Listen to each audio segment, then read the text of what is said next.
Benjamin Netanyahu new York সফর ঘিরে কয়েকদিন ধরেই তুঙ্গে উত্তেজনা। তাকে যুদ্ধাপরাধী আখ্যা দিয়ে অবিলম্বে গ্রেফতারের দাবি জানিয়েছেন নিউ ইয়র্কের মেয়র জোহরান মামদানি। অবশ্য মেয়রের হাতে এই অধিকার না থাকায় কয়েকদিন ধরে ফেডারেল আদালতের শরণাপন্ন হচ্ছেন তিনি। এদিকে কোনো অবস্থাতেই গ্রেফতার করা হবে না ইসরায়েলি প্রধানমন্ত্রীকে ট্রুথ সোশ্যালে স্পষ্ট করেছেন ডোনাল্ড ট্রাম্প।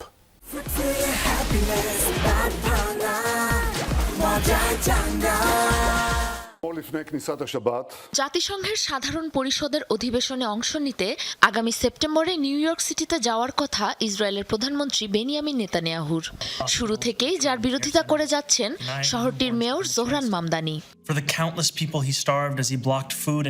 নির্বাচনী প্রচারণা চলাকালীন সময় থেকে নেতানিয়াহুর এই সফরে তাকে গ্রেফতারের কথা বলে আসছিলেন মামদানি, যার জের ধরেই আবারও ফিলিস্তিনে গণহত্যা ও মানবতাবিরোধী অপরাধের দায়ে নেতানিয়াহুকে আটকের দাবি তুলেছেন তিনি।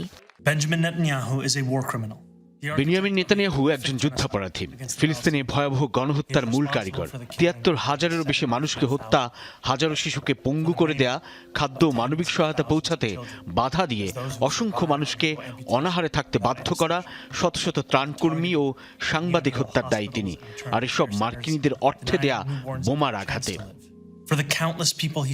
নিউ ইয়র্ক সিটির মেয়র হলেও ইসরায়েলি নেতাকে আটকের এখতিয়ার নেই মামদানির। তবুও আইনি বিষয়গুলো খতিয়ে দেখা হচ্ছে বলে জানান তিনি। নেতানিয়াহুকে গ্রেফতারে মার্কিন ফেডারেল আদালতের কাছে জোরালো আর্জিও জানিয়েছেন তিনি। নেতানিয়াহুকে অবিলম্বে গ্রেফতার ও বিচারের আওতায় আনা উচিত। এই এখতিয়ার আমার হাতে না থাকলেও সিদ্ধান্তটি কার্যকরে ফেডারেল সরকারের কাছে জোর দাবি জানাচ্ছি। নিউ ইয়র্ক সিটি এই সিদ্ধান্ত নিতে পারবে কিনা তা নিয়ে সম্ভাব্য প্রতিটি আইন পর্যালোচনা করা হচ্ছে। নেতানিয়াহুকে কোনো অবস্থাতেই গ্রেফতার করা হবে না, ট্রুথ সোশ্যালে সাফ জানিয়েছেন ডোনাল্ড ট্রাম্প। ইসলামী প্রজাতন্ত্রের বিরুদ্ধে লড়াইকারী নেতানিয়াহুকে নয়, বরং ইরানি নেতাদের আইনের আওতায় আনা উচিত বলে মন্তব্য করেন মার্কিন প্রেসিডেন্ট।